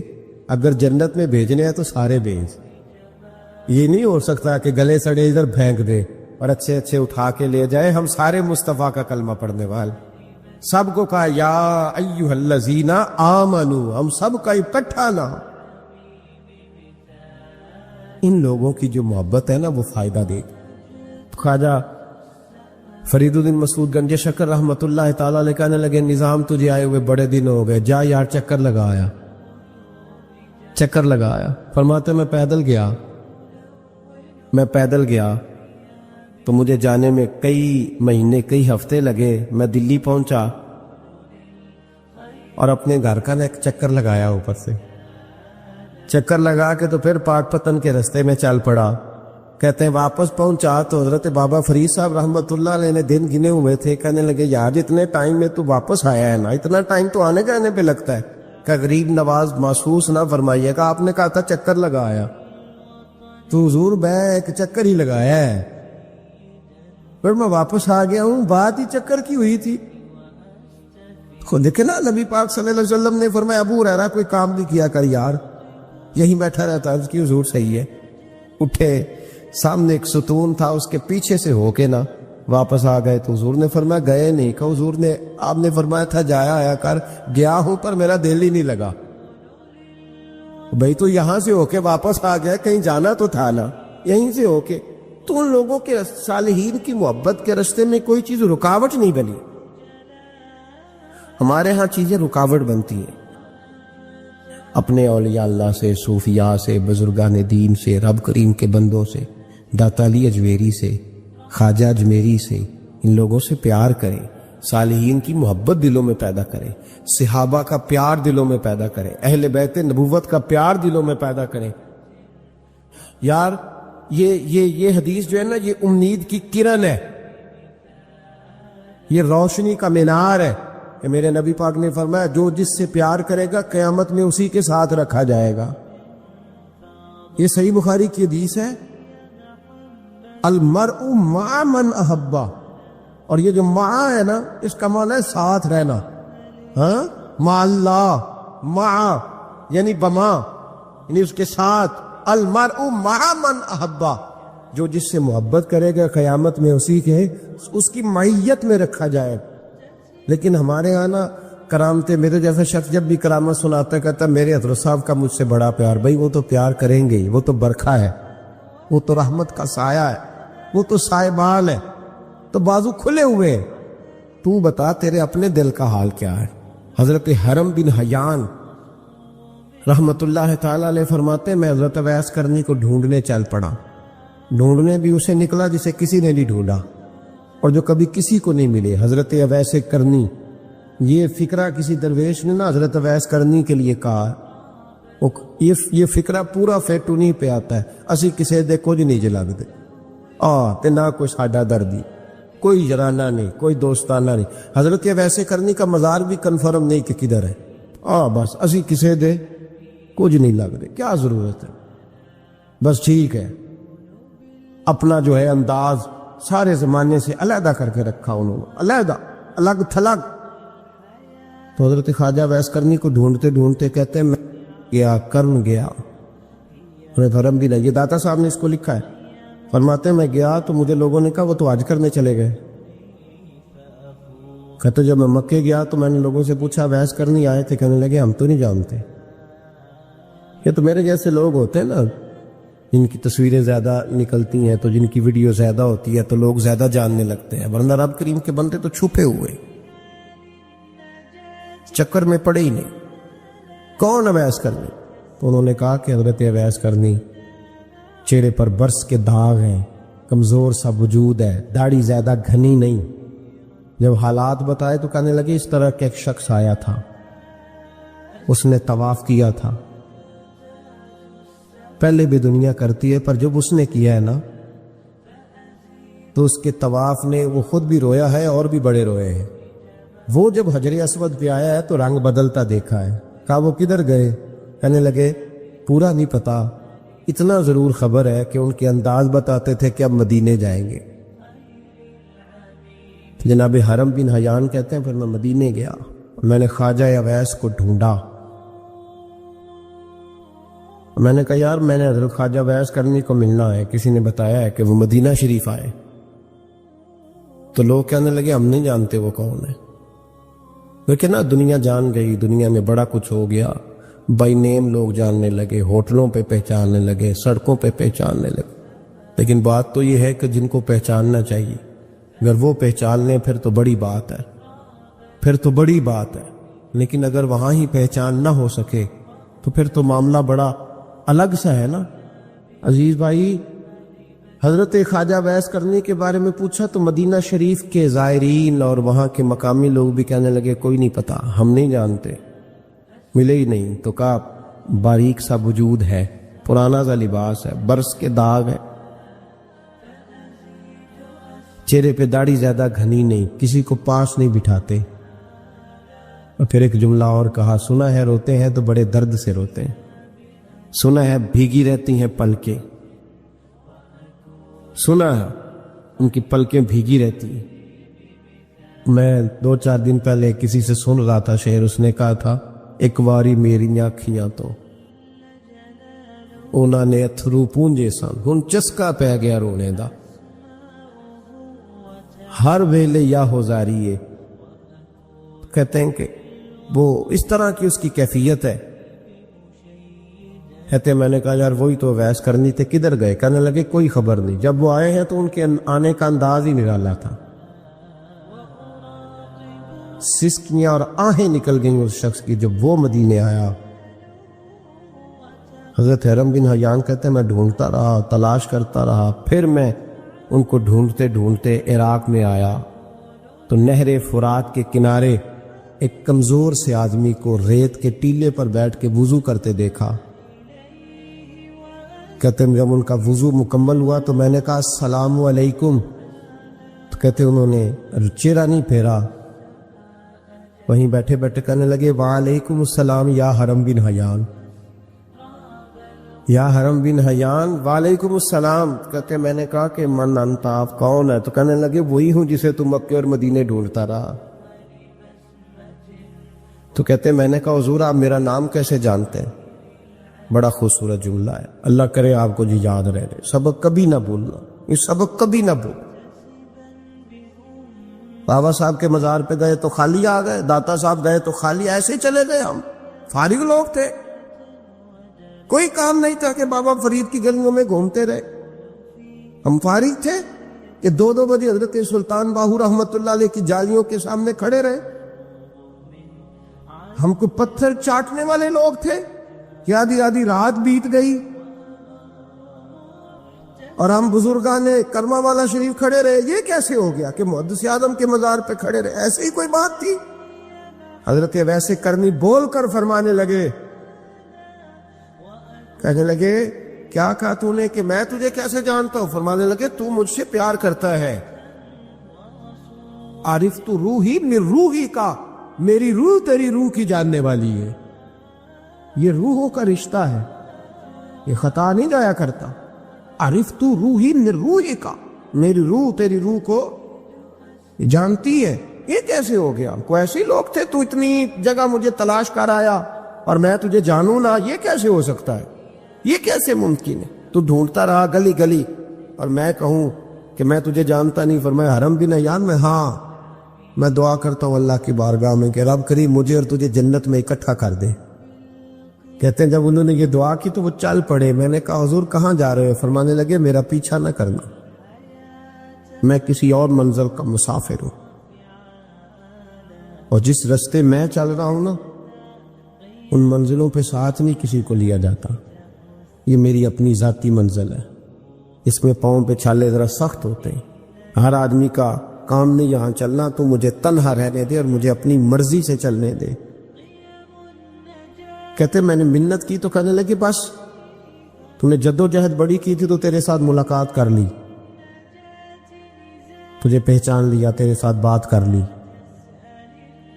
ورنہ میں کہہ چکا ہوں اسی کسے دے کچھ نہیں لگ دے۔ اسی لیے میں نے حضرت غالباً امام شورانی رحمۃ اللہ علیہ کے حوالے سے پڑھا ہے کہ قیامت کے دن جب حضرت ویسے کرنی جنت میں جائیں گے تو ممکن ہے اس وقت بھی لوگوں کو دیدار نہ کرایا جائے، بلکہ امام شورانی کہتے ہیں اللہ 70,000 فرشتے ان کی شکل کے پیدا فرمائے گا اور ان کے جھرمٹ کے اندر چھپا کے انہیں جنت میں داخل کرے گا۔ ملاقات کس سے ہوگی؟ صرف انہی سے ہوگی جن کے لیے انہوں نے زندگی گزار دی۔ یا خدا سے ملیں گے یا مصطفیٰ کریم سے ملیں گے۔ یہ بھی لوگ تو محبت کریں، صالحین کا پیار، نیک لوگوں کی محبت، صالحین کی محبت رستہ آسان کرتی۔ کوئی شک نہیں کہ زمانے میں سارے لوگ اچھے نہیں ہوتے، برے لوگ بھی آئے ہیں مارکیٹ میں، ہوتے ہیں، ہم لوگ الجھ گئے ہیں، بہت بڑے قیدی ہیں اپنے آپ کے، بڑے قیدی ہیں، سارا دن اپنی خواہشات کی تکمیل میں بھاگے رہتے، بڑے بڑے سونے نوجوان۔ میں ان پہ تنقید نہیں کرتا، مجھے ان پہ ترس آتا ہے کہ میں رات کے اندھیروں میں انہیں ٹیلی فون لے کے چوکوں میں کھڑے دیکھتا ہوں تو مجھے رحم آتا ہے۔ میں کہتا ہوں دیکھو نفس کی خواہش کے پیچھے یہ کیا مثلاً آخر کیا ہے اس میں؟ ایک عورت کے پیچھے تباہ کر لیا اپنے آپ کو، یعنی زیادہ سے یہ کوئی مقصود ہے؟ یہ کوئی مقصد حیات ہے جس کو مقصد بنا لیا؟ میرے عزیز بات کو سمجھ لیں، اتنا خوبصورت آدمی ہے اور اتنا اس کا اونچا قد کاٹ ہے، اور کیا کس کے پیچھے یہ بھاگا ہوا ہے؟ بڑا سمجھدار، دانشور، عقل مند آدمی، ذی روح بندہ، لیکن اس کا سٹیٹس آپ یہ ملاحظہ کریں کہ وہ 20-40 ہزار کی خاطر جھوٹ بولتا ہے، دھوکہ دیتا ہے، فریب اور فراڈ کرتا ہے۔ ہم اپنی نفسانی خواہشات کے پیچھے اس طرح بھاگتے ہیں کہ ہم اصل سے رہ جاتے۔ میری باتوں کی سمجھ آ رہی ہے آپ حضرات؟ تھوڑا تھوڑا کر کے، ایک ایک کر کے ان کی باتیں کم مانیں۔ ضروری تو نہیں نا کہ سویرے ناشتہ بازار سے اپنی مرضی کا تگڑا کیا، بازار سے لا کے پوڑیاں چنے بہترین کھائے، اور پوڑیاں چنے ابھی کھائے نہیں، شاپر میں ڈالے ہوئے ہیں، اور وہ لے کے ابھی آ رہا ہے تو ساتھ ہی رستے سے گوشت بھی چھوٹا اچھا لگا تو 2 کلو وہ بھی لے آئے کہ پوڑیاں چنے کھاؤں گا اور دوپہر کے لیے گوشت پکاؤں گا۔ وہ پہلے یہ تو کھا لے صاحب، اس سے تو نجات پا لے۔ یہ پتہ نہیں ہضم ہوتا ہے کہ کچھ اور کرتا ہے تیرے ساتھ، لیکن وہ گوشت بھی ساتھ لے آیا۔ یعنی ٹیبل پہ، ناشتے کے ٹیبل پر بیٹھ کے فیصلہ ہو رہا ہوتا ہے کہ ہم نے کیا کھانا ہے، ہم نے کدھر جانا ہے۔ سنگیو یاد رکھو، باتوں کو سمجھو اور غور کرو۔ یہ تھوڑا تھوڑا کر کے جب ہم چھٹکارا حاصل کرنے کی کوشش کریں گے نا، چھٹکارا حاصل کرنے کہیں جگہ سے، کس جگہ سے اگر آپ کو تنبیہ ہوتی ہے نا، تنبیہ، اس میں بھی بڑا مزہ آتا ہے۔ اس میں بڑا، ہمارے ایک بزرگ تھے تو ایک دن نا میں گیا تو کہنے لگے الحمدللہ آج میں بڑے سکون میں ہوں۔ میں نے کہا جی وہ کیا ہوا؟ کہنے لگے میں اپنے آپ کو بڑا پیر صاحب سمجھنے لگ گیا تھا۔ تو ایک بابڈا کے کسی آدمی سے کام تھا تو میرے ایک دوست نے مجھے کہا کہ پیر صاحب اس کو ٹیلی فون کر دے، سنا ہے آپ کا عقیدت مند ہے۔ میں نے اس بندے کو ٹیلی فون کیا تو کہتا پیر صاحب میں عزت آپ کی بڑی کرتا ہوں پر یہ کام نہیں ہو سکتا۔ کہتے ہیں جب اس نے مجھے کہا نا تو کچھ بھی نہیں، تو مجھے بڑا مزہ آیا، ورنہ میرا تو نفس پھول گیا تھا، میں تو سمجھتا تھا کہ جو میں کہتا ہوں ویسے ہی ہو جاتا ہے۔ کہتے اس نے تھوڑا سا نا مجھے لیول میں کیا ہے، مجھے مزہ آیا۔ یہ لوگ نا اپنے اوپر بوجھ ڈالتے تھے، یہ تھوڑا تھوڑا پیچھے ہٹتے تھے، یہ سمجھتے تھے کہ اس طرح تمہاری تکمیل رہ جائے گی، صبح سے شام تک اگر اسی نفس کی باتیں مانتے جائیں گے تو خرابی کرے گا۔ دولت کا نشہ ہے بھائی، دولت کٹھی کرنے والا کسی جگہ سیر نہیں ہوتا، حسن کا نشہ ہے، حسن کا نشہ ہے۔ حضرت ابوبکر شبلی رحمت اللہ علیہ فرمایا کرتے تھے جو تیری بیٹی کو خوبصورت سمجھ کے اس کے ساتھ نکاح کرنے تھے اسے بیٹی نہ دینا۔ حضرت جی کیوں؟ فرمایا حسن تو تھوڑے دن کے بعد ختم ہو جائے گا، پھر وہ اس کی قدر نہیں کرے گا، وہ تو کہیں اور منہ مارتا پھرے گا۔ حضرت ابوبکر شبلی رحمت اللہ تعالی علیہ کی بیٹی خوبصورت تھی، ایک نوجوان کہنے لگا میرا نکاح کر دیں۔ آپ فرمانے لگے پتر تو 1 مہینے کے بعد آنا کر دوں گا، بڑی موٹی تازی خوبصورت صاحبزادی۔ تو حضرت نے اسے دوائی کھلائی، اسے پخانے لگ گئے، جو پخانہ کرتی ایک مٹکے میں سنبھال دیتے۔ تھوڑا وقت گزرا تو وہ ہڈیوں کا پنجر بن گئی، مہینے بھر میں دست اتنے آئے کہ کمزور ہو گئی۔ تو ابوبکر شبلی 1 مہینے کے بعد نوجوان کو بلایا، فرمایا ادھر آ تیرا نکاح کروں۔ بچے دکھائی تو وہ کمزور بستر پہ پڑی، فرمایا شادی کرنے لگا اس سے نہیں میں نے کرنی۔ فرمایا یہ وہی ہے؟ کہنے لگا جی نہیں۔ فرمایا تو کہتا تھا مجھے عشق ہے، کدھر گیا تیرا عشق؟ کہنے لگا حضرت صاحب آپ کیسی بات کر رہے ہیں؟ فرمایا ادھر آ۔ پھر وہ مٹکا جس میں گند رکھا تھا وہاں لے گئے، فرمانے لگے تیرا اس کے ساتھ عشق تھا، یہ تیرا عشق۔ فرمایا اسے تو میں 4 دن روٹی کھلاؤں گا پھر تندرست ہو جائے گی، لیکن میں دیکھنا چاہتا تھا کہ تو میری بیٹی سے پیار کرتا ہے یا اس کے چہرے پہ آنے والی کچھ وقت کے لیے سرخی سے پیار کرتا ہے، اس لالی سے پیار کرتا ہے جو جوانی کے وقت بچوں اور بچیوں پہ آتی ہے۔ کس چیز کے دل دادا؟ یعنی کیا مطلب؟ نفس کی غلامی، سراسر غلامی، اور پلٹ پلٹ کے اور بڑے بڑے سیانے بندے چھوٹی سی خواہش کے لیے، بڑا سمجھدار بڑا سیانا بندہ۔ میں ایک بڑے بزرگ عالم تھے، میں ایک دفعہ ملنے گیا تو پائے پکا رہے تھے،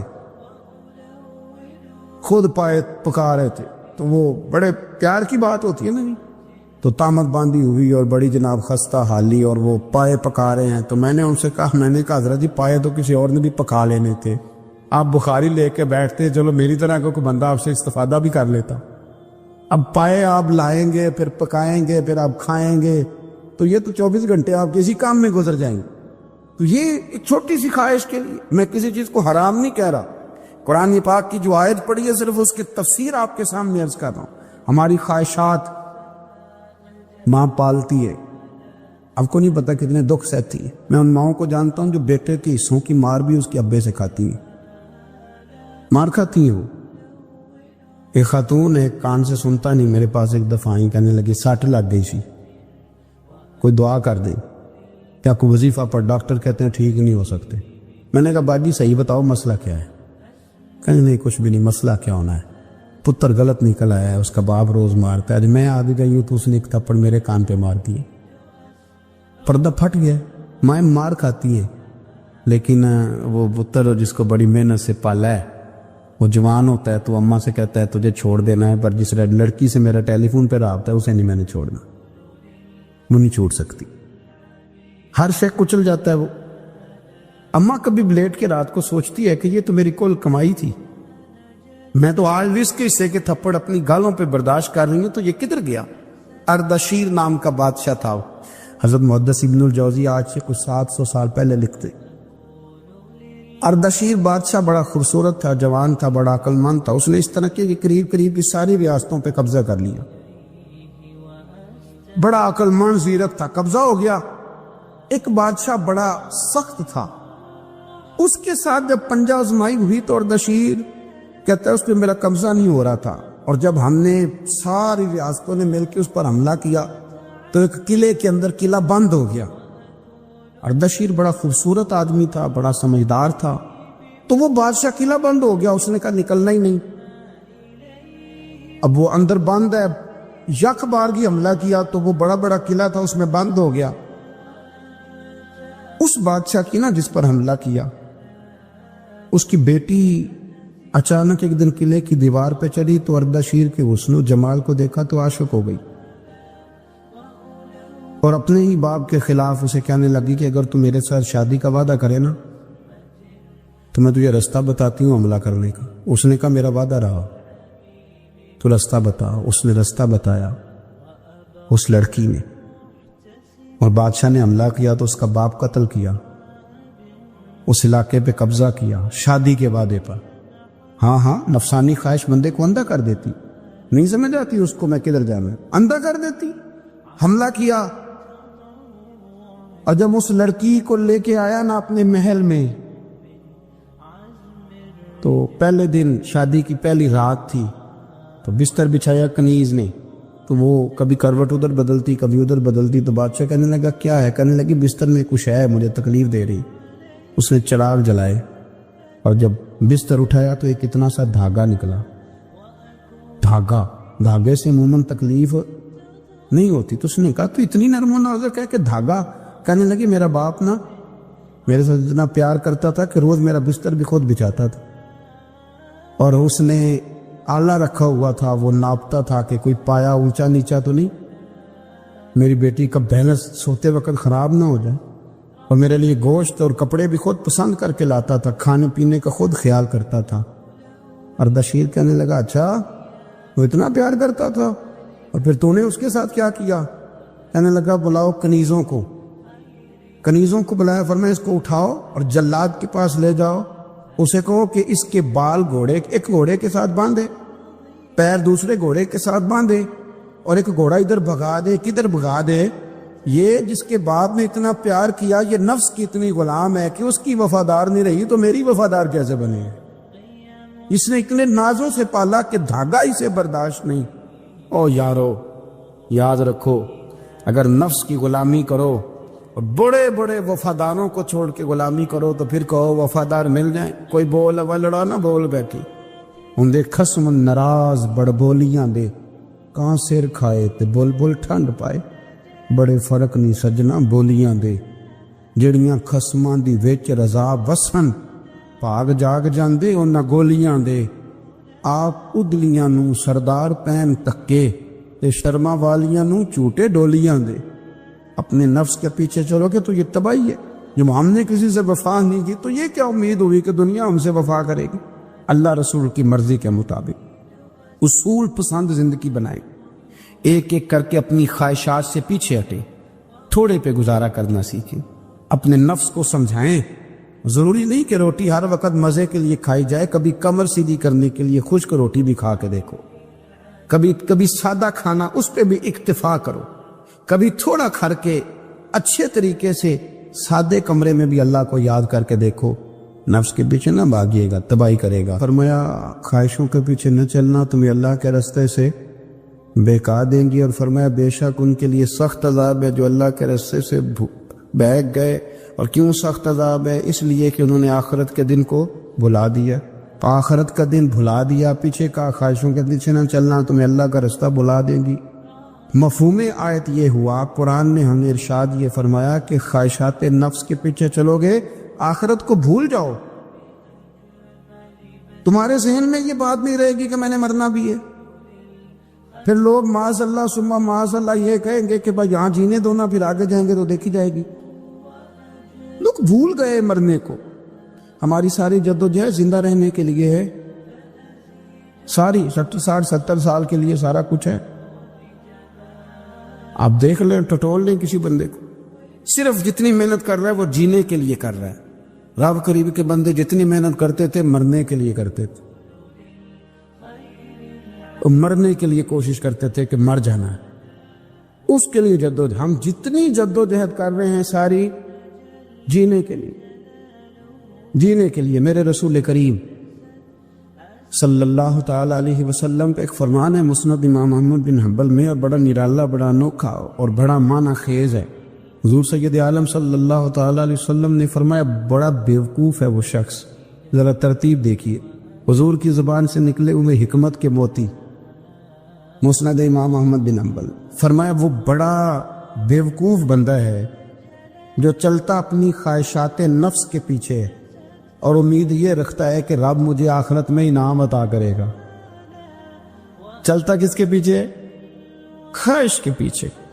اور کہتا یہ ہے کہ اللہ مجھے قیامت میں انعام دے گا، تو انعام تو اسے دیا جاتا ہے نا جو محنت کرتا ہے۔ دیکھیں نا، جس کا منہ پنڈی کی طرف ہے تو پنڈی وہ پہنچے گا کہ وہ جس کا منہ پنڈی کی طرف ہے وہ لاہور پہنچ جائے گا؟ منہ پنڈی کی طرف کرنا اور خواہش لاہور کی رکھنا، منہ کر لینا لاہور کی طرف اور خواہش پنڈی کی رکھنا، تو میاں یہ تو نہیں نہ ہوگا۔ پیچھے چتلے خواہشات نفسانیہ کے ہمارے ہاں نا بہت بڑا رٹا ہے۔ آپ یقین کریں، میں اکثر کہتا ہوں، میں یہ کہا کرتا ہوں کہ ہمیں نا اپنی مرضی کا سارا کچھ چاہیے، اپنی مرضی کا اور سارا کچھ۔ ابا جی بھی اپنی مرضی کے، بچے بھی، استاد بھی، پیر صاحب بھی،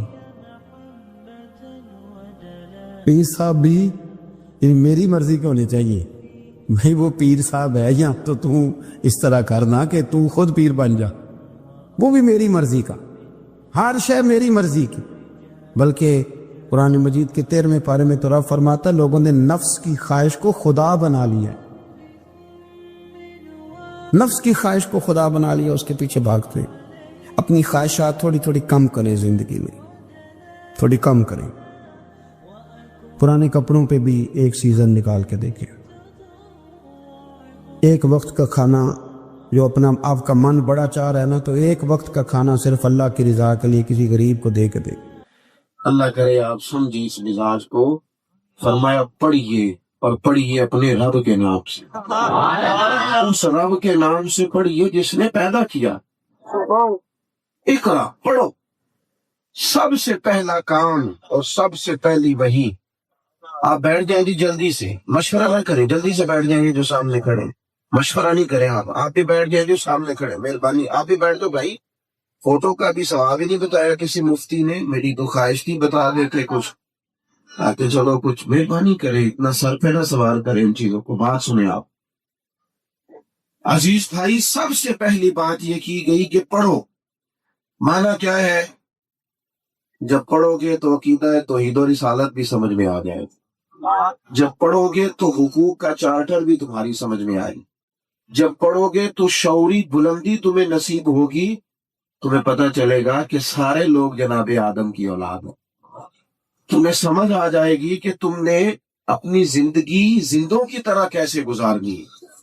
تعلیم سجا دیتی ہے، سنوار دیتی ہے، نکھار دیتی ہے، عاجزی پیدا کرتی ہے۔ سب سے بڑا فائدہ پتہ کیا کرتی ہے تعلیم؟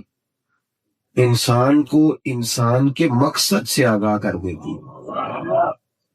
ڈھیر سارے لوگ آپ کو دنیا میں ملیں گے، مقصد ہی کوئی نہیں جینے کا، پتہ ہی کیوں نہیں کیوں بیٹھے ہیں، کیوں آئے ہیں، کیوں جا رہے ہیں، آخر وجہ کیا ہے، کس لیے ہم صبح سے شام تک سفر میں ہیں، صبح سے شام تک پتہ ہی کوئی نہیں۔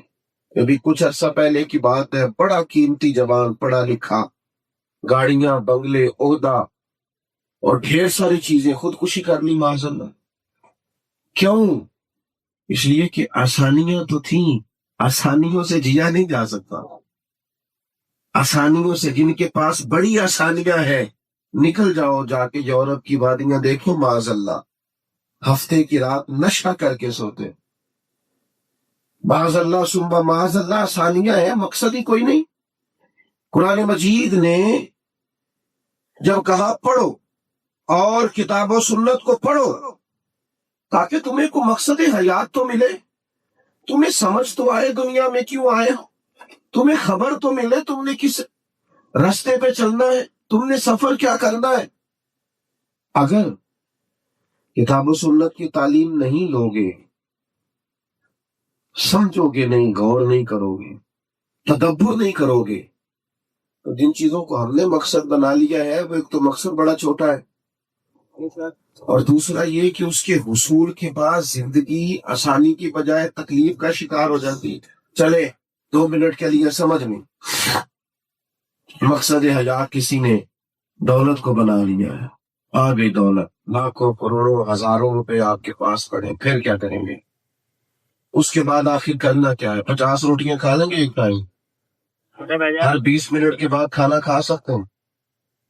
آپ نے درجنوں مکانات بنا لیے، ایک وقت میں ایک کمرے میں رہیں گے، 2 میں تو رہ ہی نہیں سکتے۔ آپ نے درجنوں گاڑیاں سجا لی آپ نے اپنی حویلی میں، ایک وقت میں ایک گاڑی کی ایک سیٹ پہ بیٹھیں گے، اس سے زیادہ حیثیت ہی نہیں. اور مل کے دیکھ لو پیسے والوں سے، تڑپتے ہیں. کہتے ہیں جب تک غریب تھے لگتا تھا کوئی ذات سے پیار کرتا ہے، اب جب سے جیب بھری ہے یوں لگتا ہے جس کی بھی محبت ہے جیب سے محبت. ہمیں تو ڈھونڈنے سے نہیں ملتا وہ آدمی جو صرف ذات سے پیار کرنا. ڈھونڈ لو، تلاش کر لو. جن لوگوں کا خیال ہے مجھے کسی بھی صورت میں مشہور ہونا ہے، کچھ بھی کرنا پڑے، مجھے شہرت حاصل کرنی ہے، ملنا کسی مشہور آدمی سے اور اس سے پوچھنا، اس کی تو کوئی ذاتی زندگی نہیں رہی، کوئی زندگی نہیں. حضرت سفر کرتے رہتے ہیں. میں گھر سے کوئی 8 گھنٹے کا 9 گھنٹے کا سفر کر کے ایک جگہ پہ گیا ہوں. شدید گرمی کا موسم تھا، اور اب یہ ہوتا ہے کہ آپ کی گاڑی پر ہی کیمرہ لگا دیا جاتا ہے. وہاں سے میں اترا اور پھر یہاں فوٹو، پھر وہاں فوٹو، پھر تھوڑا سا اور آگے فوٹو. یہ ہمارے صدر ہیں، یہ خاص تعاون کرنے والے ہیں، یہ مہربان زیادہ ہیں، یہ محسن ملت ہے. یہ سارے لوگوں سے فوٹو بنتی رہی. اب موسم بڑا گرمی کا، سفر بڑا لمبا. جب تصویریں کھنچواتے مجھے 1 گھنٹہ گزر گیا تو میں نے ان سے کہا کہ میں اس کے آگے بھی تیار ہوں، پر چلو 1 گلاس پانی تو پلاؤ. 1 گلاس بھول گئے، ذہن میں نہیں رہا، یاد نہیں رہا. میں نے کہا یار یوں تو نہ کرو. اور یہ ایسا ہوا، واقعی سچ بول رہے تھے، یاد نہیں رہا کیونکہ اتنا سوار ہو گیا ہے کیمرہ ہمارے ذہن پر، اس قدر زیادہ الجھ گئے. شہرت سارا کچھ نہیں ہے. مصنف ابن ابی شیبہ دیکھ رہا تھا، تڑپ گیا. شیر خدا بولے. حضرت علی المرتضیٰ فرمانے لگے اسے مبارک ہو جسے تھوڑے لوگ جانتے، اسے مبارک ہو جسے تھوڑے لوگ. اٹھ بلیا چلو تھے بس یہ جتھے بس دے سارے یمنے، نہ کوئی ساڈی ذات پچھانے نہ کوئی سانو منے. وہ مقصد حیات جو کتاب و سنت دیتا اس پر غور کرو. اور اگر آپ کا خیال ہے کہ اقتدار بڑا مقصد ہے تو جتنا مجبور دنیا میں کرسی پہ بیٹھا ہوا شخص ہوتا ہے اتنا کوئی بھی نہیں ہوتا. اپوزیشن نے صرف تنقید کرنی ہے، اس کے ذمہ صرف تنقید کرنا ہے، اس نے کام نہیں کرنا ہوتا. لیکن جو آدمی اقتدار پہ بیٹھتا ہے نا، اب کوئی غلط معنی نہ لے لینا، ہمارے ہاں لوگ پتہ نہیں کب کا کلپ ہوتا ہے، پتہ نہیں کب جوڑ لیتے ہیں. اللہ تعالیٰ معاف فرمائے. ہم سیاسی معاملات سے ویسے بڑا دور رہتے ہیں، اور اس لیے نہیں کہ سیاست کو ہم سمجھتے ہیں کہ ہمیں پتہ نہیں، ہم بڑے غیر سیاسی سمجھ ہیں. لیکن یہ جو ماحول ہے نا ہمارا، اس ماحول میں پتہ نہیں کب کی بات ہوتی ہے، کب لے آتے ہیں، کب کاٹ دیتے ہیں. کاٹنے والے اتنے سیانے، سمجھ نہیں آتی بات کہاں کی تھی، لاکھ کہاں گئی. کرنے والے کو بھی نہیں پتا ہوتا کہ یار میں نے تو یہ یہاں کی نہیں، اس کا مقصد ہی یہ نہیں تھا. ایسے وہ کسی نے کہا تھا کہ اشعار لوگ اس قدر زیادہ ہوتے ہیں کہ وہ یاری یوں کرتے ہیں کہ وہ سمجھ نہیں آتی، مطلب وہ جھوٹ یوں لگتا ہے کہ سچ سے زیادہ پیارا لگ رہا ہے معاذ اللہ. تو اس لیے اس طرح کا کوئی کام نہ کرے. وہ کسی نے کہا تھا کہ محبت تو سیاست کا چلن چھوڑ دیا. ہاں ہم اگر عشق نہ کرتے تو حکومت کرتی. جو عرض کرنا چاہتے ہو اس پر غور کریں. یہ بیٹا بیٹھ جاؤ، وہ میرے بھائی بیٹھ جاؤ، پتر پیسے لے کے بیٹھ جاؤ. کاکا پیسے پتہ نہیں کیا سمجھ لیا پیسوں. آپ غور کریں، جو اب نہ اٹھے کو پیسے لے کے دی، آپ کی بڑی مہربانی. عزیز دوست، مقصد حیات کو سمجھو. قرآن مجید کو جب پڑھو گے تو پہلا مقصد تمہیں یہ ملے گا کہ تم نے پڑھنا، تعلیم حاصل کرنی. یہ جو آج کل ہمارا مزاج ہے یہ پڑھنے پڑھانے کا نہیں، سننے سنانے کا ہے. یہ جو آپ تقریریں سنتے ہیں، بات سنتے ہیں، سٹیٹس لگاتے ہیں، یہ بھی مزاج سمجھنے سیکھنے کا نہیں، الا ماشاءاللہ. اگر مزاج پڑھنے کا، سننے کا، سمجھنے کا، سیکھنے کا ہو، میں آپ کو ذمہ داری سے کہتا ہوں، آپ وقت پر جائیں جمعے والے دن، اپنے خطیب صاحب سے کہیں کہ فلاں عنوان پر ہمارا بات کرنے کو جی چاہتا ہے. ہم بھی 15 20 50 لوگ وقت پہ آئیں گے، آپ اس موضوع پر گفتگو کریں. میں ذمہ داری سے کہتا ہوں وہ شخص محنت کر کے تیاری کرے، اسے بات کرنے میں لطف آئے گا.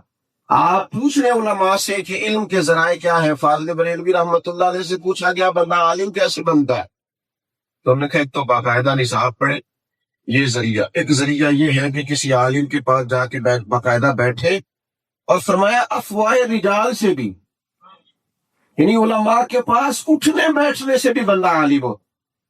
شرط یہ ہے کہ وہ جائے تو صحیح، مزاج علم کا بنائے، ذوق بنائے۔ آپ کے پاس لکھنے کو بڑا کچھ ہے، موبائل پہ لکھتے رہتے ہو، آپ احادیث کیوں نہیں لکھتے اپنے پاس؟ آپ کے پاس جو ڈائریاں بنی ہوئی ہیں اس میں آپ حضور کے ارشادات کیوں نہیں لکھتے؟ آپ کبھی ان چیزوں کو لیں، کبھی ان کو لکھیں، کبھی ان کا لطف لیں، کبھی ان کا ذائقہ، یہ بھی ایک ذائقہ ہے اگر کسی کو لگ جائے تو، یہ بھی ایک ذائقہ ہے اگر کسی کو محسوس ہو تو۔ آپ کو پسندیدہ آدمی سے ملنا ہو تو آپ سفر نہیں کرتے سینکڑوں میل کا، آپ کو کسی پسندیدہ جگہ پہ جانا ہو تو 2 دن لوگ ڈرائیو کر کے جاتے نہیں، میں ٹھنڈے اور خوبصورت علاقے میں جا رہا ہوں۔ یہ ایک لطف ہے۔ میں نے دیکھا ہے لوگوں کو گھومنے کا، سفر کرتے ہیں نا کبھی تو فلائٹس میں ایسے لوگ ملتے ہیں، بھئی آپ کہاں جا رہے ہیں؟ تو کہتے ہیں جی میں نا بس میں ٹور پہ نکلا ہوا، ملک کو جانا میرا شوق ہے۔ امام بخاری کو بھی ایک شوق لگ گیا تھا، امام مسلم کو بھی شوق لگ گیا، شوق تھا، دل بے چین رہتا تھا، ڈھونڈتے پھرتے تھے کسی کے پاس کو۔ میرے نبی کا فرمان ہے کوئی ایک بات سنا دے مدینے والے محبوب، کوئی ملے نا، کوئی 2 منٹ میرے پاس بیٹھے، مجھے میرے کریم کی کوئی بات سنائے، یہ شوق لگ گیا۔ اور یہ شوق بڑا قیمتی ہے۔ صحیح بخاری میں موجود ہے، حضرت عبداللہ ابن عباس رضی اللہ تعالیٰ عنہ فرماتے ہیں کہ میں نے رات حضور کے کاشانہ نور میں گزارنے کا ارادہ کیا، اور ابھی عمر کتنی تھی؟ 10-12 سال۔ بخاری میں فرماتے ہیں سرکار رات کو اٹھے اور زبان اقدس پر یہ الفاظ جاری تھے کہ لوگ سو گئے لیکن حی و قیوم جاگ رہا ہے۔ حضور مشکیزے کی طرف بڑے، وضو فرمایا، مصلی بچھایا، کہتے ہیں میں تو پہلے سے تیار تھا۔ اب جو 2 آدمی جب جماعت کرائے نا، 2 آدمی، آپ کی توجہ ہے میری بات؟ مجھے آپ کی گرمی کا احساس ہے، میں تو پہلے تقریر چھوٹی کرتا ہوں، اب آپ کو دیکھ کے وہ چھوٹی کروں، کوشش کروں گا ایک ہی آنسو میں کہہ جاؤں گا میں دل، طوفان بیدا لانے سے بھی ہے چشم فائدہ، روش کی کافی ہے اگر اثر کروں۔ فرماتے اب مسئلہ یہ ہے، یہاں علماء مفتیان بیٹھے، مسئلہ یہ ہے کہ 2 آدمی جب جماعت کرائے نا تو دوسرا آدمی جو کھڑا ہوگا تو وہ امام کے سیدھی سائیڈ پہ تھوڑا سا پیچھے ہٹ کے، سیدھی سائیڈ ساتھ کھڑا ہوگا، تھوڑا سا پیچھے۔ حضرت عبداللہ ابن عباس کہتے ہیں نماز کا وقت ہوا تو میں نا محبوب کے پیچھے ہو کے کھڑا ہو گیا، بائیں سائیڈ، حضور جماعت کے ساتھ پڑھ لوں نماز۔ کہتے ہیں دوران نماز ہی سرکار نے مجھے پکڑ کے نا تو سیدھی سائیڈ پہ اپنے قریب کیا۔ یہ منظر کبھی آپ دیکھیں۔ فرماتے ہیں میں بھی دوران نماز ہی پھر پیچھے چلا گیا، نماز پڑھا کے میں پیا ول بیٹھا، بابا بھول گیا ہی، بھول گئی سب سوم سلاتا، ایک کو یار دا فکر پہ آئی۔ فرماتے محبوب نے نا 2-3 دفعہ مجھے پکڑا اور حضور سیدھی طرف لائے، لیکن میں پھر پیچھے ہو جاتا۔ تکمیل نماز پر محبوب نے میری طرف توجہ کی اور حضور فرمانے لگے او میاں، او لڑکے، میں نے جب آپ کو 2-3 دفعہ یہاں کھڑا کیا تو پیچھے کیوں جاتے تھے؟ تو یہ 10-12 سال کی عمر میں جواب دیکھو، یہ انہی لوگوں کی بارگاہ سے تمہیں میسر آئے گا جنہوں نے علم پڑھا ہے، پر ذرا عشق اور محبت میں گوند گوند کے پڑھا ہے۔ ذرا کوئی ایسا شخص تھا پیچھے حضرت محدث اعظم کی طرح جو پڑھاتے بھی تھے اور روتے بھی تھے، جو پڑھاتے بھی تھے اور درد بھی تقسیم کرتے۔ فرماتے محبوب کریم علیہ السلام فرمانے لگے میں جب تمہیں کھڑا کرتا تھا تو ادھر کیوں جاتے تھے؟ تو یہ 10-12 سال کے بچے کا جواب سنو، عرض کرنے لگے یا رسول اللہ اب میری جرت تو نہیں نا کہ اللہ کے حبیب کے برابر میں کھڑا ہو جائے۔ اب فرماتے حضور راضی ہوئے میری بات پر اور مجھے دعا دی۔ دعا کیا دی؟ اے اللہ اسے دین کی سمجھ عطا فرما، کتاب و سنت کا فہم عطا فرما۔ بہت بڑی دعا تھی حضرت عبداللہ ابن عباس، اللہ دین بہت بڑی دعا تھی۔ تو چاہیے تھا نا وہ خاموشی سے گھر بیٹھتے اور فرماتے ہیں کہ مجھے دعا مل گئی ہے، اب تو علم لدنی کا دروازہ بھی کھلے گا، جس طرح کل سارے پیروں کے بچوں کے لیے کھلا ہوا ہے۔ اللہ ماشاء اللہ، سب کو فیض ہی فیض ہے، ہر جگہ سے ہے، تو کہتے ہیں بس نظر بڑی ہے۔ او بھائی، ان کو تو محبوب کی دعا ہے، لیکن جناب عبداللہ ابن عباس فرماتے ہیں وہ طلب لگ گئی، میرے اندر نا خاص ذوق پیدا ہوا، میں کہہ چکا ہوں یہ بھی ایک ذوق ہے کہ رسول اللہ صلی اللہ علیہ وسلم کا فرمان سننا، یہ بھی ایک ذوق ہے۔ ہم نے اپنے اساتذہ کو دیکھا، وہی آیت ہے، اسی کی دوبارہ سے کوئی تفسیر پڑھ لی ہے، پھر اس پہ لائن لگائی ہے، پھر صبح کہتے ہو یار کل میں نے ایک بات پڑھی ہے بڑا مزہ آیا، یہ میں تمہیں سناتا ہوں۔ یہ بھی ایک ذوق ہے اگر طبیعت میں پیدا ہو۔